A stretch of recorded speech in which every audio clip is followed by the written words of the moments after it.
Good morning, good afternoon, good night, wherever you are on this awesome earth. Introducing the Flywing 200. This thing is called a smart helicopter for a reason. It comes with the app. You can adjust some things. One key takeoff and return, TOF vision positioning. There's app adjust, there's smart acro. This Flywing 200 is next level. Let's see what's in the box. Ooh, I don't know what these are exactly, but we'll find out. Comes with a power plug.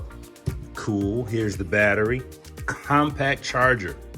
Hadn't turned it on yet. Don't know what the display looks like. The gimbals are very smooth. I like that. Last but not least,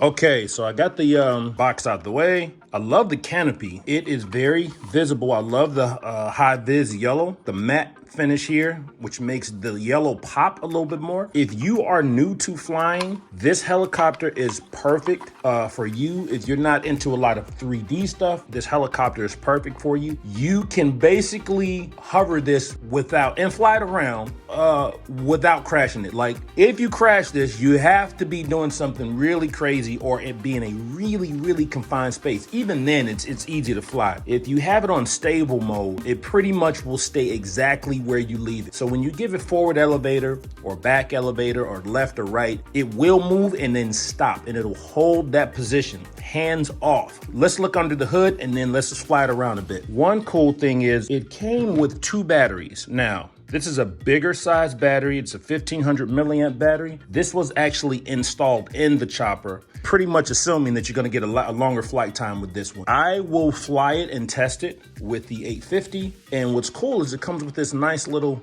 sliding tray. It locks in, so if you need to take it out quick, and press that down, comes right out. You don't want your battery pack moving around during flight. But first, I love the way this landing gear is very sturdy. So even if you land that pretty hard, it'll be pretty hard to snap. These servos look pretty beefy. I will say this transmitter is a little bit smaller. However, some of the features are really cool. Actually, let me go get the transmitter so you can check that out. When you get your transmitter, of course, the antenna is gonna be over to the side here. So you wanna put that up, and this on and off switch is down here. Cool little lights. Comes on.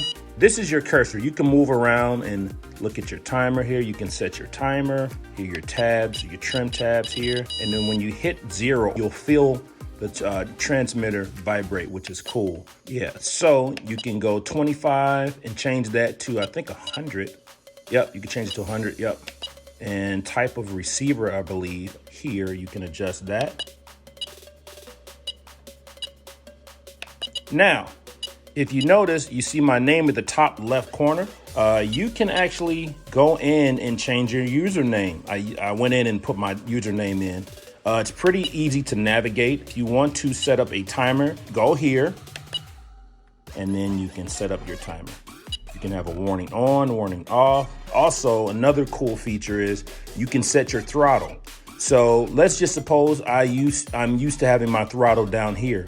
I can set it and it moves the cursor over so it will recognize throttle from down here and not just here, mid stick, or I can set it back. Whatever you are used to and feels normal or right for you, then do that. Also too, if you see the timer activates when you give throttle. So you can set what engages the timer.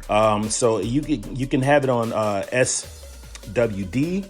I think that is the throttle here. I think they call that the throttle. Yes. All right, so I'm learning this with you guys. There's no manual. So I don't know if yours will come with a manual. Mine did not. So if you go here, you can turn it off or you can turn it on your throttle stick. All right, cool. So that's about it. And of course, you can set your timer minutes here. I don't know, I set mine to 4 minutes. I usually do 4 minutes on my 700, so. All right, so we come out of here, timer off. What's cool here is if you move the sticks around, I don't know if you can see that. You can see the stick movement on the actual transmitter display, which is cool. Always make sure when you power this on to make sure your transmitter is on first. Now, when you plug this in, you will hear a bunch of beeps and stuff like that. And watch out because the rotor, it spins a tad bit. It's not a lot, just a little bump here, just to let you know it is alive and kicking.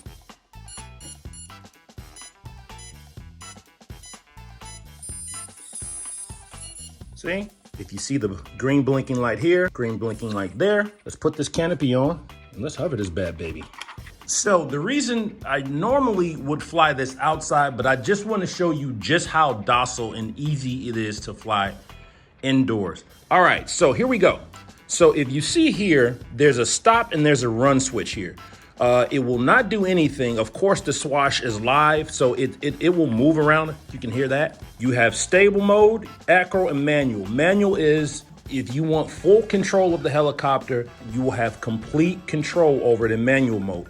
I'm going to fly it in stable mode just so I can show you how stable this is. Hit my run switch here.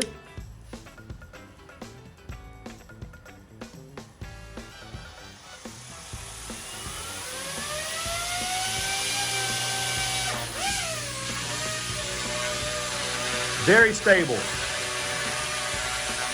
Look at that. That's hands off. My thumbs are off the gimbals. Look at that. Perfect. The reason why I really like this helicopter is because it allows you to learn nose in, very easy. Now I'm flying very close to the camera. It might not feel like it or look like it, but I'm pretty dang close.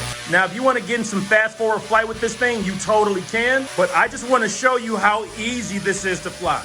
I'm gonna land it here. Very easy to land. Just bring the throttle down a little bit. Turn that to stop, and you're good. Normal in RTH, I believe that's return home. So I checked it out, tried it, and it works perfect. Let's try it out. Okay, I'm gonna hit the return home, and I believe it's gonna land for me. Let's see. Return home. Safely lands on its own. That's my timer going off. You wanna stay away from manuals. It can be a little bit touchy. This is manual mode, and it's pretty touchy, so stay away from manual mode until you are confident that you are ready for forward flight, fast forward flight.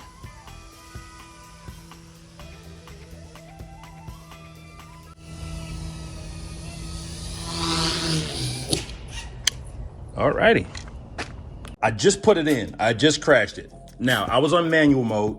It got away from me.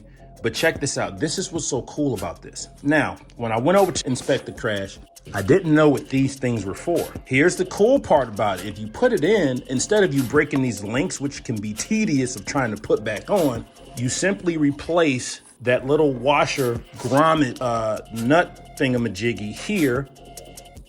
The main mast is moving up and down, but it's moving up and down here, if you can see that. You screw that on and put the screw back into it, and it will hold the main mast. So I literally didn't even break anything. I got a little mud on the blades, and that's it. Canopy is okay. Everything's okay. So I'm gonna replace this and go fly it again. That was quick. It took me about maybe 40 seconds to change that part out. So now you can see it here. Now the main mast does not move. This is pretty cool because they thought about when this thing goes in, what is the most aggravating thing you have to change? It should work, so let's try and hover it one more time.